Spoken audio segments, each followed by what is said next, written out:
How the bloody hell are you? Hey, my name is Nathan Krake, and hey, I'm here with my co-host and race mentor, Rob, the breakaway Professor Bane. Welcome to In the Drops. We are a Zwift-centric weekly podcast where we get together and discuss the world of indoor cycling, new technology, racing strategies, as well as hints and tips for both new and expert riders alike. We are so lucky to have the winner of the 2023 Zwift Academy, the amazing Maddie le Roux, joining us as our special guest. We're going to check out what it takes to complete a triple virtual Everest.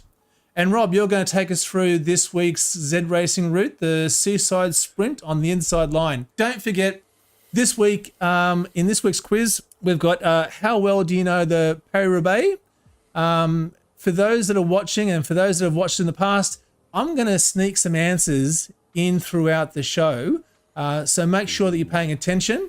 And for the early joiners that have just joined us, Lee, Janice, Peter, I'm going to give you the answer to one of the questions right now. I'm not going to give you the question, but the answer is 29. Okay, so write that down. Also, we've got a new Discord channel. So I've put the link to that Discord channel in the description below. You can go and check that out. We can continue the conversation on after we finish this. So it's time to get it out of the saddle and in the drops. Now, Rob, how are you? How's your week been? I don't like to exaggerate or be prone to hyperbole, but I think I'm about as excited as I possibly can be. This is going to be amazing. Got Maddie le Roux. But also new host, and a new host too. So the best podcast in the universe ever for the history of time and for eternity until the universe suffers a heat death. That's how good this is going to be. It's not just Zwift podcast, the best podcast ever. Well, we are the number one podcast on YouTube. Hey, damn right. I got to say, I am a little bit nervous too because there's a lot of stuff going on, and I want to make sure that we get this all right. So, what do you want to do? Do you want to just dawdle and talk about some rubbishy stuff, or do we want to introduce our new host? Ooh, that's a tricky one. Let's get him in. All right, here we go. We're going to introduce our new host, Ryan Condon. Ryan, welcome. Welcome to the show. Hi, guys. I'm pleased to be here. A delayed round of applause. I was just sinking in. Yeah, Ryan. That suits my sprint as well. Delayed sprint, delayed round of applause. I'm pleased to be here, guys. I'm pleased to be here. But then you bring it home at the end, though, that's for sure. Hey, mate, I really want to say thank you very much for joining us. Thanks, Nathan. We had a bit of we've sort of been chatting about this, and it was awesome that Ryan felt that he has some time to join us on the show. You make some really incredible videos, some epic challenges. If you haven't come across Ryan's channel before, it's in the description below of the video. Go and check out his channel. Go and watch his videos. They are really spectacular in terms of the effort and the what would you say, Rob? The effort and insight, insight. Insight into the human condition. Exactly. Explores the very depths of humanity. And Guy, and I love talking to him. Yeah, and he's fantastic. And so we're really pleased to have you on the show, Ryan. So thank you very much again. So cheers, guys. Thank you. I appreciate that. I'm pleased to be here. Excellent. So as I mentioned to everyone in the stream there, we're getting lots of top blokes and the quality and things like this in the stream, which is awesome. Can I just say, before the show starts, before you kick off, I'm in charge of responding in chat. Okay, so just want to let everyone know that's watching. That's what I'm doing now. Okay, so if you start talking smack about Ryan, he's just going to boot you straight out. Is that right? No, along those lines, something like that. But Ryan, this is incredible. You've got an Alp the Zwift event coming up on the Friday the 19th. That's right, isn't it? Friday the 19th. Yep, 7 o'clock UK time. What is that about? Yeah. So I don't know what I've let myself in for. It is a climb Alp to Zwift in race format, which I'm not sure if the two things actually go together. But I've managed to convince Eric Lee, and I'm going to give him a plug here because he's on next week's show. Eric Lee from Don't Get Drop Cycling on YouTube. Check his channel out. He's an awesome Zwifter. I've been a viewer of his channel for a long time, and I've managed to convince him to to pace me up the Alp. Yeah. It was actually his idea. I asked him if he wouldn't mind coming to do a pacing, video / race with me. But he's agreed. He came up with the idea to race up the Alp, and I'll put it out on a YouTube video. Offered it up to people to sign up to the race. It was open on Zwift. Yep. And we reached 200 participants about an hour ago. It was incredible. I can't believe. before An event. A week before an event. You're right in saying that Zwift should get you on the payroll, because I think single-handedly you're generating bigger interest in your events than Zwift get in a bunch of their other ones. So I think that's fantastic. In actual fact, we were talking about it before the show. There's about 203 at the moment. Yeah, mental. I can't, what have I let myself in for? 204. And I'm surprised to see there's actually a bunch of Australians in there too. For those that haven't quite worked out the time zoning, it will be about 4 a.m. here in Australia when we jump on the bike. So that is going to be spicy. And as I said before, don't talk to me for the first 15, 20 minutes, because I'll be salty AF. Yeah. And then to add to that, don't talk to me after that, because I'll be halfway up the Alp, hopefully. So as I said, the link to that event is in the description of the video. So if you're interested in joining, click on that. You'll be able to sign up. It is an open category race, so everyone's in the same pen. Is that right, Ryan? Everyone starts in the same pen. It's in category E, so everyone's welcome. And I want everyone, if I can use this to plug it very, very quickly, I'd love everyone to race their absolute max effort as well. I want it to be a race, and I want some PBs to be smashed as well. Yep. It's going to be fun. As fun as riding up the Zwift, Alp to Zwift can be. Yeah, absolutely. It's going to be a supperfest, and I want to say thank you to Eric as well for doing this next week. I massively appreciate it, because I know you're in the chat and I know you're watching. So thank you, sir.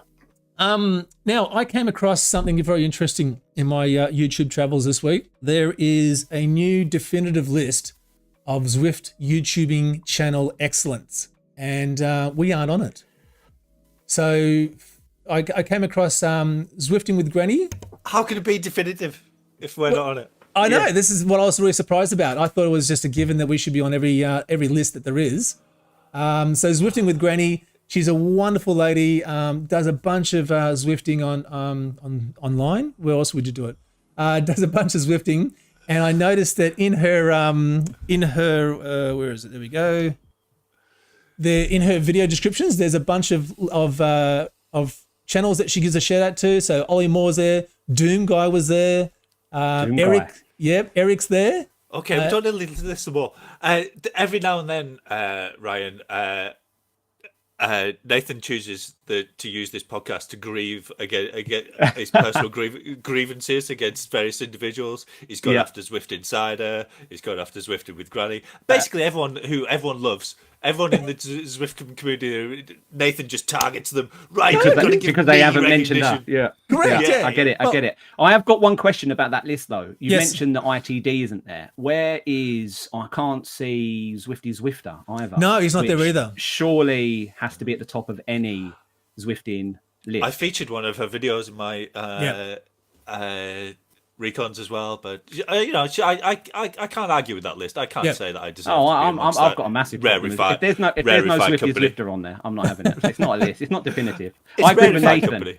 I agree with this grievance. So what I was going to do was I was going to ask the people that are watching here, in your travels, if you can reach out to go and see at Zwifting with Granny, go and like her videos, go and subscribe to her, drop her a message and let her know about us, and get her to add us to that list. Don't send a gang to harass her. It's not a gang. Zwifting with Granny. You're like an online. It's an online mob. You're sending a mob after her. It's a representation. It's a representation. Now, Eric, Rob. Hello. June Elm. Take us through what June just recently did. I logged on I think it was Saturday morning, and I did a race. I didn't even win it, and then I went to just see who was doing stuff, and I saw June was there, and so I joined her, and she'd done something like 180k or something, and she was on the Alp. And then on Sunday night, Monday morning, she was still going. She was still going up and down the Blinkety Alp. I can't even bear going up it once, even if all my friends are doing it next Friday. But June did a triple Everest. The first woman ever to do a triple Everest. Is that right? Indoors. Yeah, one No woman way. was done it outdoors. Because I was wondering June about that. was the first person to do a. I'm not sure if it's the first virtual Everest, but certainly the first on Zwift. Get the out of here. That's amazing. Yeah. I didn't know it was that. Yeah. Look at that, 62 hours. 62 hours? I've never... 62 hours? Yeah. 27,000 meters. Yeah. Yeah. That's 3 times... That's greater than 3 Everests. Yeah, it's an extra 664 kilometres. An extra 500 meters, I think she did to knock that one out. But I did see, Rob, that you included a couple of other clips there. What were they? So one of them is called Nathan beating June again. So June just approaching her final ascent of press play. June approaching her final ascent, and obviously Nathan had put in the hard yards to support her. You know, lots of people joined for an hour or two to help her up that epic ride. How long did you do, Nathan? 59 seconds, 1 minute. Oh yeah, nice. And you obviously forcing her to up the pace as well. That was nice. She's only been going for 62 hours, so she probably needs an injection of pace at this stage. Up the Alp, giving her 1 watt draft maybe, if that. She obviously wants to stay with you because she's lovely. She's like, oh great, Nathan's here pushing it along. Right, well, I'll go ahead. I'll go ahead because obviously I want to take the glory of the fight. Jude's like, oh, it's my ascent of the Alp. I want to take the glory. So just approaching the flat bit. Oh, been going for 62.5 hours. Oh no, Nathan's taking the front again. Okay. Look, please tell me he's about to drop an 800-watt sprint in a minute. So as you know, the top of the Alp, there's a bit of a flat bit coming. And his raw watts at the top. He's even weaving with the steering.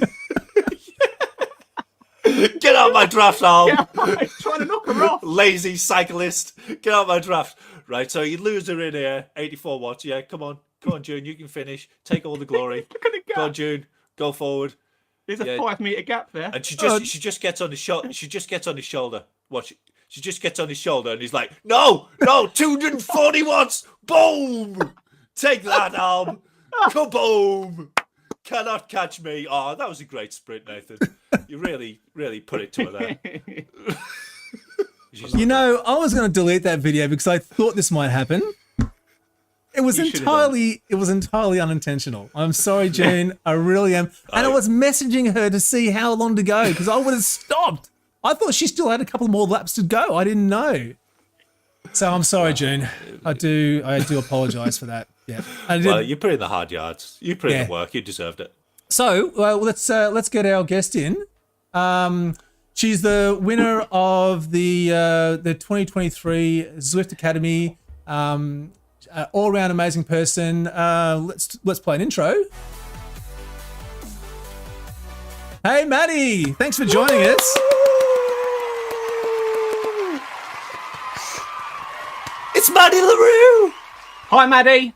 It's incredible. Thanks. As I said, you're our first real-life international professional cyclist we've actually had on this podcast. So really appreciate your time. Thanks so much for joining us. How have you been?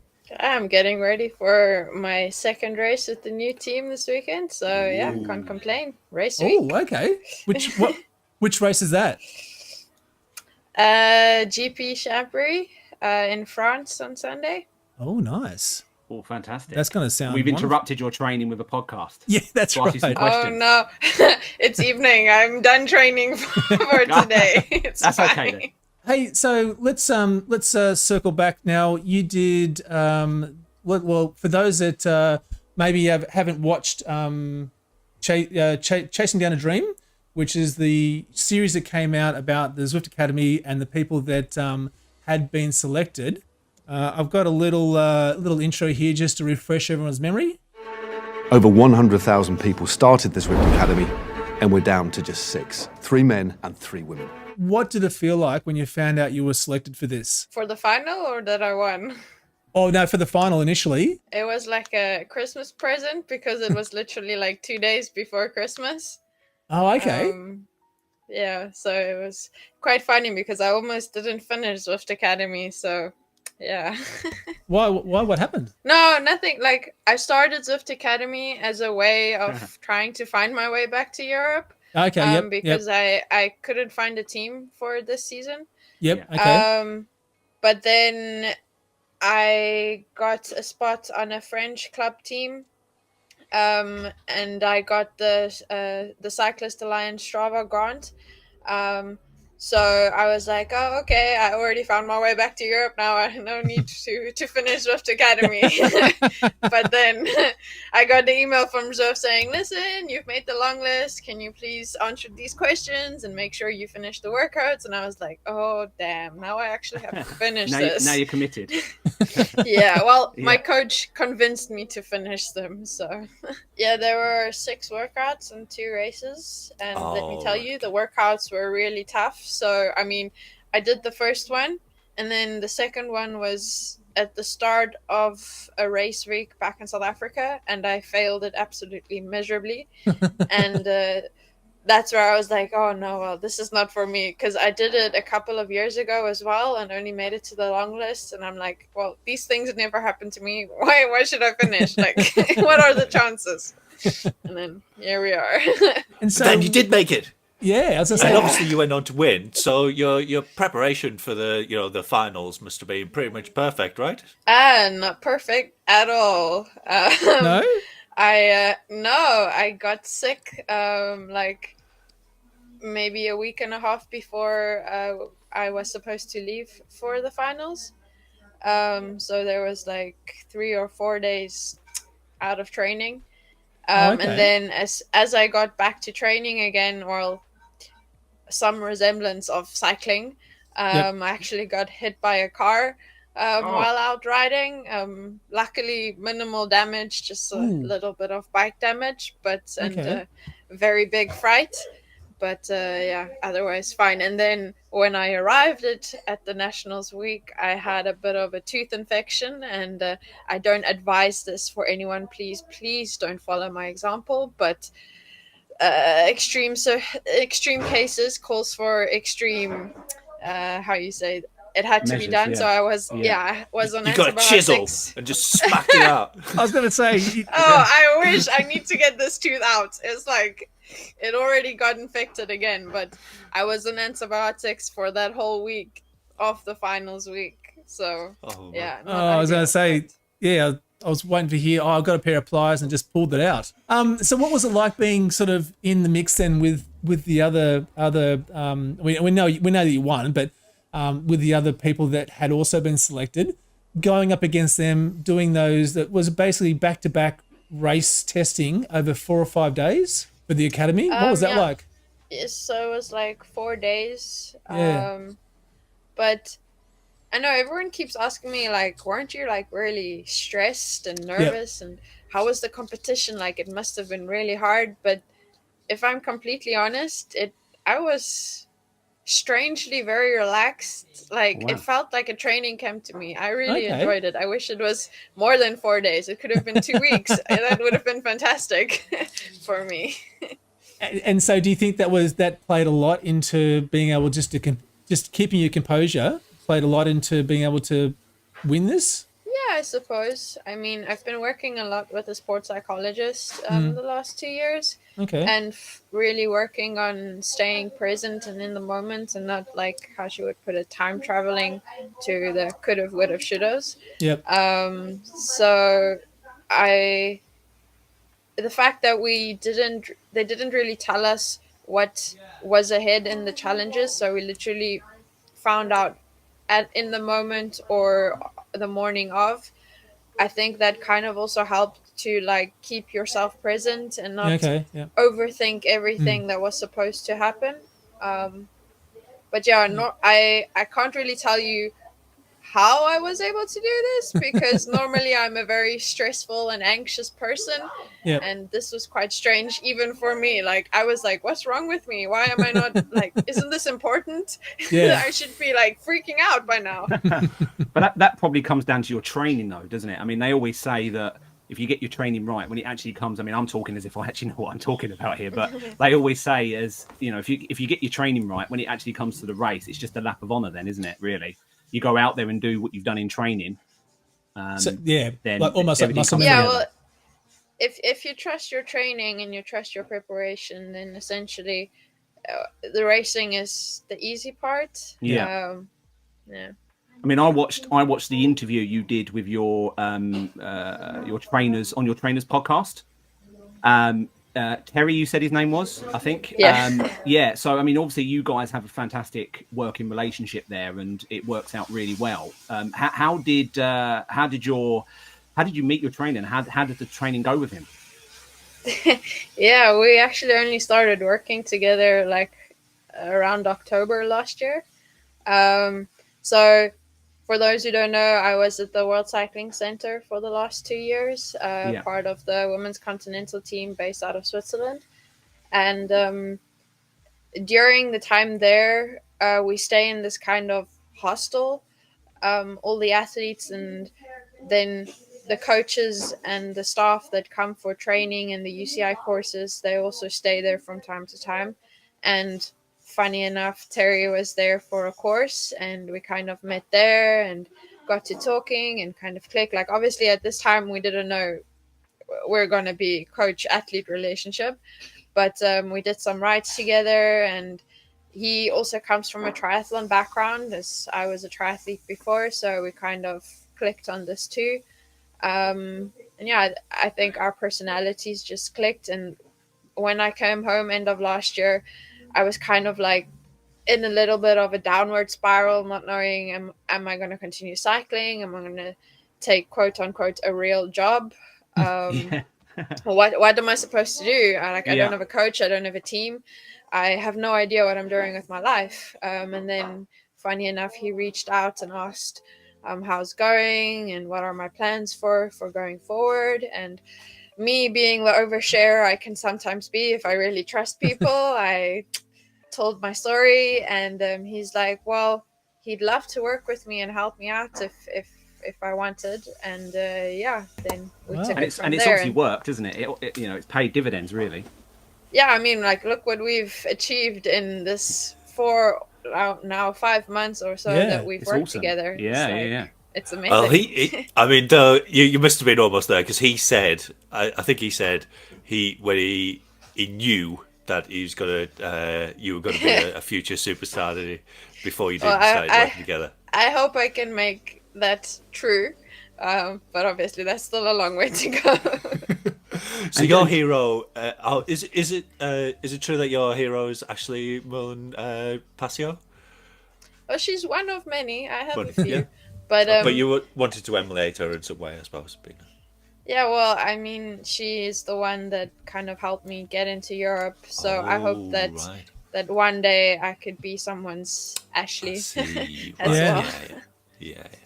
You mentioned, just while we're talking about training, you mentioned, because I'm quite a keen runner, and I'm in a unique position where I got into Zwifting because of my running.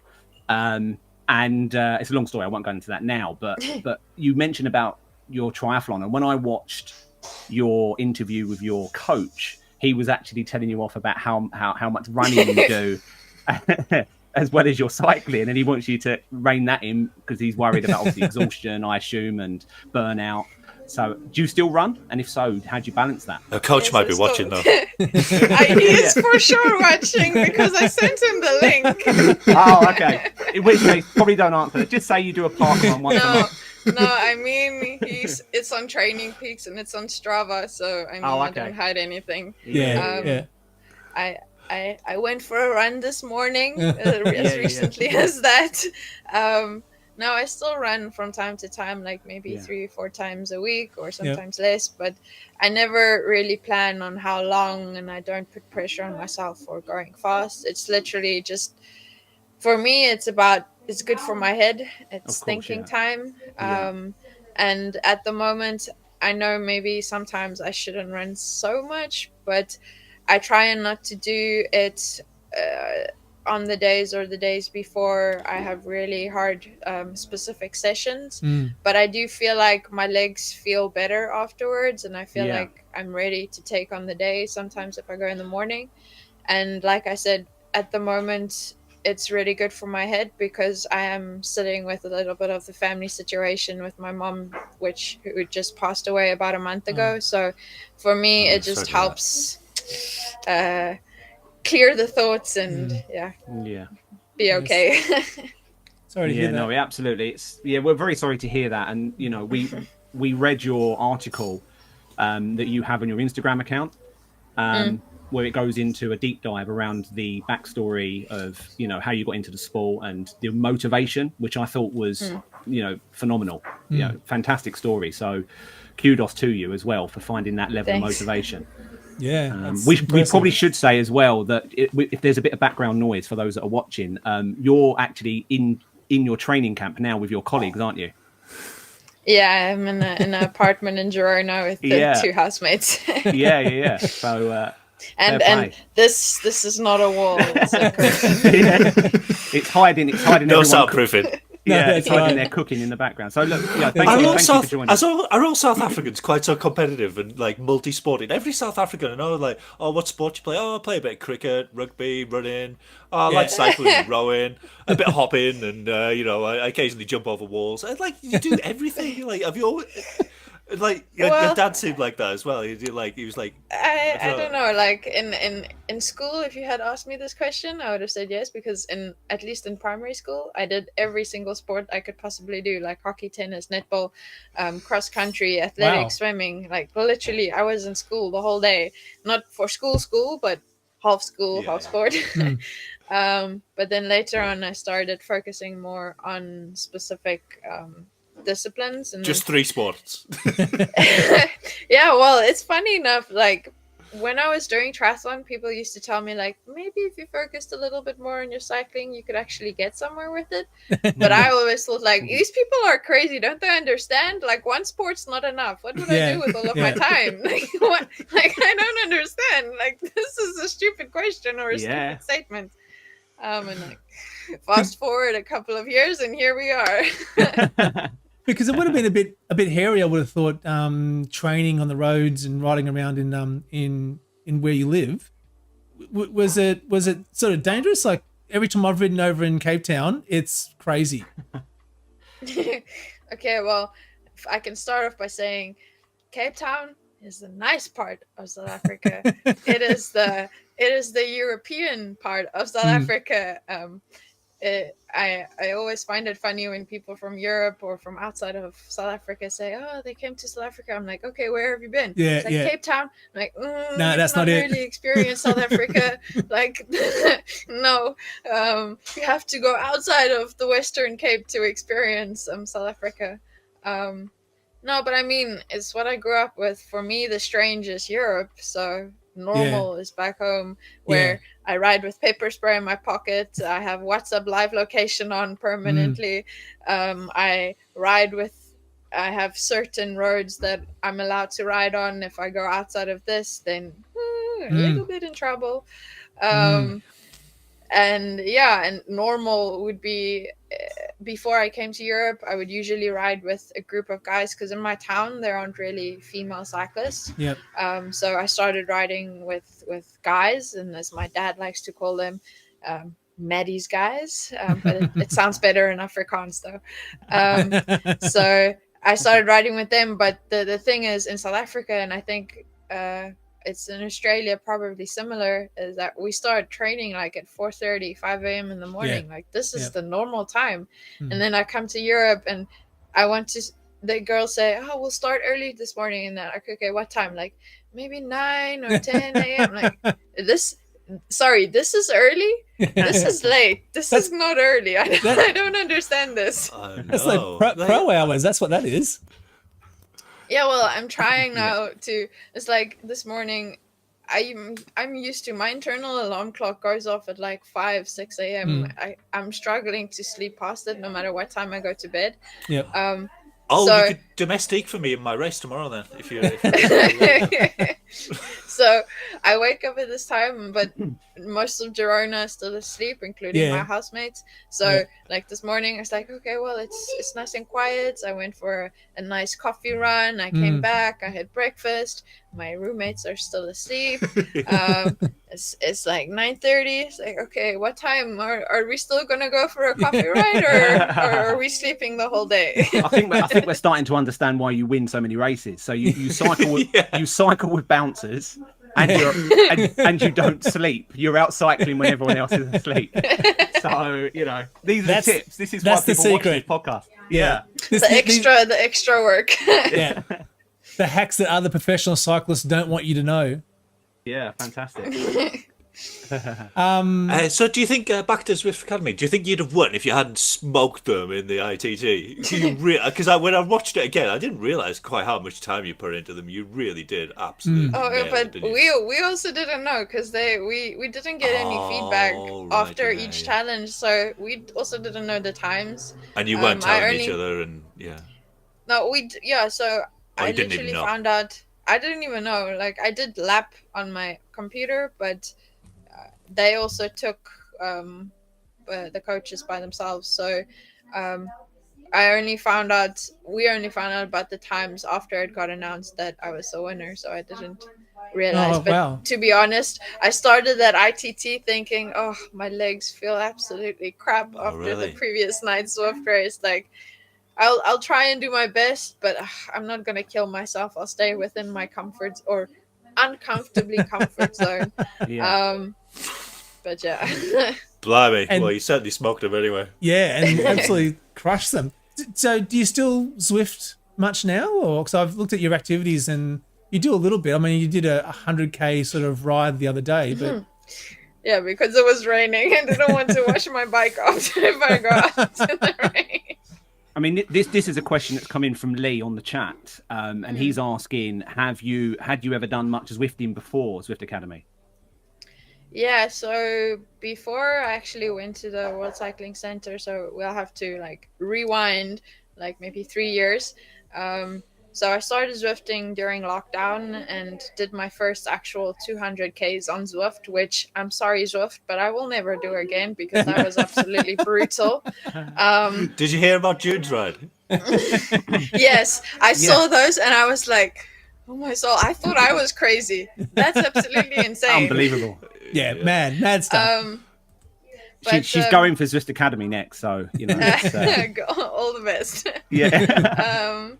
No, so so during lockdown, I Zwifted every day, and then after lockdown, I still like when I was coaching myself. Let's say it's not a good idea that I ever coach myself because I tend to overdo things. But in that period of time, I was like riding maybe 3-4 hours endurance outside in the mornings. And then in the evenings, I would do a really hard indoor session on Zwift. Like this was like almost on repeat every single day or every second day. Wow. And then eventually I started racing for Wahoo Local on Zwift. Yep. And helped them qualify for the Grand Prix. Series, and then so I was quite big on the racing scene there, and was riding at least maybe 5-6 times a week on Zwift. So- You had some quite good results in the Grand Prix as well, didn't you? Yeah. No, really, but then when I went to the World Cycling Center, it was a little bit difficult to continue Zwifting so much, and wasn't really possible to race because sponsor clashes, team clashes, and obviously my focus had to be more on developing on the road outside, because I want to be a professional outside. Zwifting is great and it has given me this platform to develop and grow, and it has opened the door to this new But it's team. not the real thing. But it's not. Yeah, I know that they say professional Zwifters will be a thing very soon. Like you get paid for to be a professional Zwifter, but essentially it's not what I want to do. I want to be a professional road rider. So my focus shifted a bit more to the road. But I try, it's like, I know Ashley always says this as well, like, I think it's good to keep the Zwift sessions or once or twice a race or so, because the intensity is so much different than outside, and you can get so much work done in a short space of time. And I, especially when I'm at home in South Africa, because I can only road on certain roads, it gets quite boring and it's very flat, and me being a climber, so then I go for if I want a change of scenery, let's say, then I'll go on Zwift for a bit to do something different. Absolutely. So final question before we get on to Rob's segment. What Zwift level are you at the moment? Oh, you know? I think it's like 73 or 72 maybe. I think it might be. Oh, I'm 72. Well, for those that are watching, like I think you might be 74. Wink, wink. Okay. That's for a bit. Okay. That's for a Might bit later need that on. information later. All right, but Rob, let's just take a sideways step. You were, your breakaways. Tell us about that. Yeah, I feel absolutely pathetic talking about my breakaway and a B race in Zwift now, but we'll talk about it nevertheless. I love this race. ZRL. I was racing for HCT, who are friends of the show, and I've raced with them a lot. So yeah, hit play. I don't think there's any sound. Oh, but it was really boring. Like first lap and a half, it was like everyone was going really slow, and I was like, the team orders were sit in, wait for the sprint, because we had the best sprinters really. And I think here I'm like saying, "Oh, come on, get on with it," because of just everyone's got the same thing. It's on rolling highlands, so you've got the postcard climb, and then this guy here, Krake, I can't remember his surname now, Bowles. He just slipped off the front, so I thought I'd test him a bit, and then they just let me go. Yeah. Everyone just let me go. So I put the hammer down on the hill, and it got 26 seconds by the end of the climb on the first lap, and then I had to rest down the hill. So obviously they caught quite a bit there, but didn't catch completely. And then by the end of I think I still had 26 seconds with 3K to go. But I was so I did my best 5-minute power, best 20-minute power. I was completely dead. Yeah. And I just didn't manage my power very well. I was let go completely, going down to zero watts down the hill. And then it comes to the end. And this guy Cairns, for some reason, just drives everyone into the finish. And I've just got nothing left. That face on me. I'm like, I've got nothing. Absolutely. I can see the coming. And now at this stage, I don't know if I'm going to be 20th or first. So I give it the pain on my face there. It was just, I give it everything. Now, thankfully, the guy who won was my teammate. Yeah. You should have slowed down the ending to that, Rob. That was. Yeah, I should have. Yeah, I meant to. Damn it. That was an epic finish. Yeah, the pain. He came third, but yeah. I put my mic on there for a second. Oh, put the sound back on there. Oh no, it doesn't matter. But it was. I'd already done my best 20 minutes. I'd already done my best 5 minutes to get away from them. Yeah. So I was absolutely on the edge, and you just each one of them should make you want to stop. Doing either one of them. But somehow, that pack driving behind you, and it's a team event, and if I come 20th, 5th there. I would normally expect in a sprinty type finish like that to be top 10 at least. But to give away points for the team for a solo breakaway would just seem completely pointless. Yeah. But it was quite a good race anyway. I mean, that was an awesome race, and I will just quickly jump in there, Nathan, and say, Maddie, you mentioned about there being potentially professional Zwifters in the future. Rob is actually going for that title, being the first professional Zwifter, because at the moment he's certainly a professional Zwifting streamer. So all the best for that. That's going to be some really hard work. I tell people not to subscribe to my channel. I'm like, I'm rubbish. Get off. Unsubscribe. Go and watch something else. Maddie, do you find occasionally that you want to just sneak into a cheeky race and smash the field? if it fits into my training, but Oh, okay. truth be told, Girona is so nice. Like if I find a climb, I would climb all day. It's like, Right. it's perfect. Okay. Yeah. that's And I can work a, on my tan lines. Like I should not show you this, but it looks terrible. But I am, it's like, kind of proud of them because it takes really hard work. Oh yeah. Oh, yeah. Moving to something that happened just recently, you placed third in the Spanish Cup, which is the Ponteverde. Yeah, that was unexpected. Because I mean, the race was on the Sunday, and I arrived in Girona, I think the Tuesday or so, and I'm like, surely that won't make me race. I just arrived. I'm still trying to find my feet in this place. It's like I'm running back and forth. I'm getting lost coming in and out of Girona when I'm going training. It's like, surely. Have they given you a new bike, or did they give you a bike, or did you have to bring one? No. I got the bike again from the academy. So I have 2 of these bikes, the Zwift Academy bikes, one for training and then one that's my race bike. So already I feel like I'm kind of standing out in the peloton because I don't even have the same bike as the rest of my teammates, and it's like, oh, everyone make space for the Zwift rider. She doesn't know how to ride in the peloton.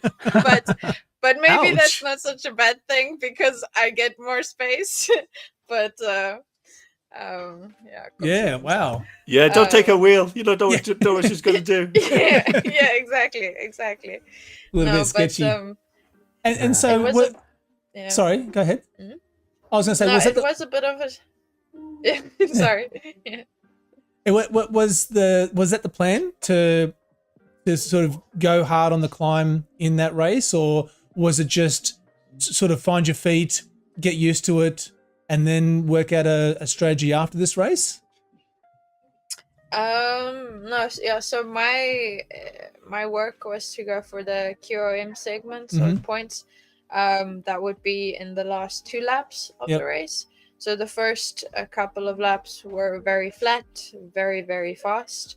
And there was just sprint points. So my job was to try and stay safe until we got to the climb. Yep. Which wasn't long. I mean, climb, speed bump, same thing. Yeah. So I've got your Strava. If that's okay, I've got your Strava screen. Details up on screen there. I don't hide anything. Yeah. So there's only 530 meters of climbing, but over 88 kilometers. That would have felt a bit harder than usual. It felt harder than usual because it was a shock to be back in the European peloton, and I was like yo-yoing off the back in the flat course, and it was like, shit, what happened to me? I used to be better at this. This was like, what's wrong with you? But truth be told, she's just like you, Ryan. But truth be told, my teammates were really great in setting me up for the QRM segments and pushing the pace of the climb. So it was the first time I've actually experienced my team or a team trying to help me in this way. Wow. And one of my, or actually 2 of my teammates continuously came back to the peloton and was like, come sit on my wheel, I'll bring you to the front. And then as I got to the front, then all of a sudden it's like a washing machine effect, like I go back again. And it's like, oh damn, we lost Maddie, let's go fishing again. It's like, where's Maddie? But that must be so heartwarming though, if you're just new to the team and they're taking such good care of you. I mean, they on the last time of the climb, they were pushing absolutely so hard. I mean, even I was dying and I'm like, shit, now I have to take over, but they work so hard for me. I have to do it, like no excuses. I have to just really dig deep, and then I went for it. No, it looked like a really impressive, and I've just got some pictures here that I want to bring up while we're talking. So you would have been pretty sorry, go ahead. No, I was just going to say, just while you're doing that, Nathan, just to so you haven't got a multitask, I was just going to say I've shared the link to the Mark Etheridge article that was from Business Live. It's probably one of the best articles I've ever seen written about an athlete. at the Oh, top of there.